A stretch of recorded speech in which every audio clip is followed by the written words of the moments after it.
আধুনিক সমাজ ব্যবস্থায় মহাকাশ প্রযুক্তি বিজ্ঞান সাধনা ছাড়া এক কদম এগিয়ে যাওয়া সম্ভব নয়।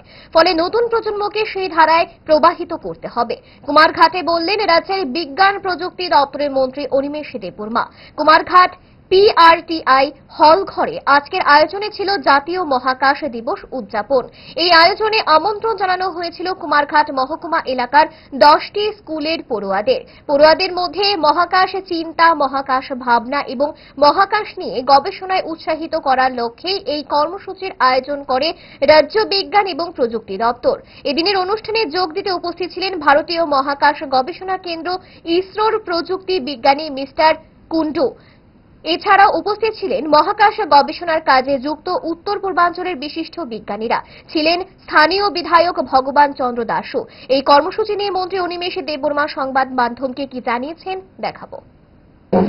আমাদের pre celebration of national space day, যেটা সারা দেশে 23 তারিখ আগস্ট হবে। তো প্রত্যেকটি প্রদেশে 23 তারিখ আগস্টের আগেই এই অনুষ্ঠানগুলো হচ্ছে।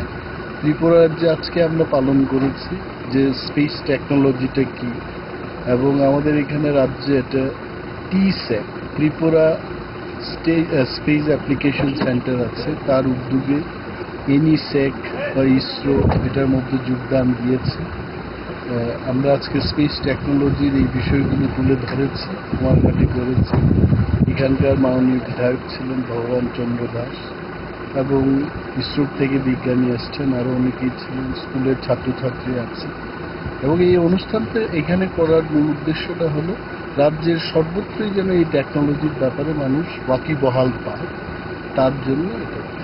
অনুষ্ঠানকে কেন্দ্র করে কেমন সংখ্যক লোক এখানে উপস্থিত হয়েছে? এইখানে আমার জানা মতো স্কুলের প্রায় 250 শতাধিক ছাত্রছাত্রীরা এসছে, টিচাররা এসছে। ধন্যবাদ। ডায়েট যতই রেস্ট্রিক্টেড হোক না কেন, ওয়েদারকে তো আর রুটিনে ফেলা যায় না। But if there is a problem, 5 দশক ধরে গ্যাস, অম্বল ও পেটের সমস্যা একমাত্র সমাধান গ্যাস নল।